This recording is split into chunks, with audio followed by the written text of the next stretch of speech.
Today, instead of looking at Armenia, we're going to look at Brazil, because it's facing a bit of a major political crisis at the moment. As such, I figured it was as good a time as any to look at the largest country in Latin America, both by area and population. It's a very different country compared to the rest of the region. First and foremost, it's Portuguese as opposed to Spanish, like everywhere else. I mean, there are a few exceptions, but we'll get to them later. Secondly, Brazil was a kingdom for most of the 19th century, as opposed to the rest of Latin America, which was going through a rather violent transition from being part of the Spanish Empire to being independent and then solidifying their statehood. They also successfully transitioned into a constitutional monarchy with relative ease, and Brazil has historically been one of the better performing countries in the region. About a decade ago, Brazil was one of the countries that was actually developing relatively quickly, not only in selling its raw materials to countries like China, but it was also developing its own tech industries, and socially things began to improve as well. This was all under the leftist government of Lula da Silva. Even under his successor, the current president Dilma Rousseff, things were not that bad. Now, things have soured a little bit, to put it lightly.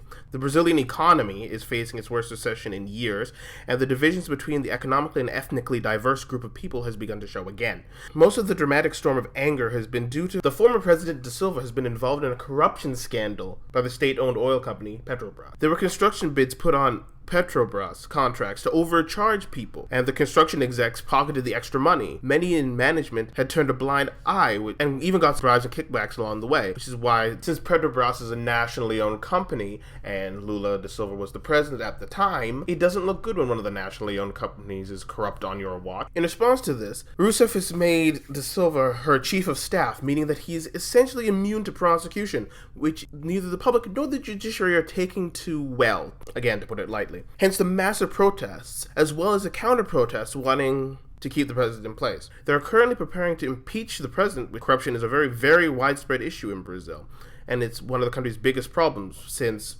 ever. And as much as I would like to commend the Brazilian government for actually tackling this issue, I have to be a little cynical considering that many in the legislature have facing criminal charges, and it's a chance for some of the opposing parties to push the liberals out in a larger trend throughout the region, in which many leftist governments are being replaced by more conservative ones like Argentina. So what does this mean for Brazil?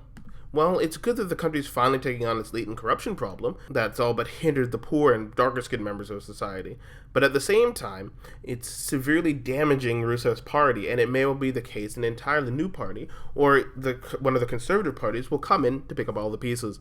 But we'll just have to see. I'm going to do another Brazil episode when we actually get to it, alphabetically, and we can delve into the nitty-gritty of this whole political dog and pony show when we get to it in the coming month. But until then,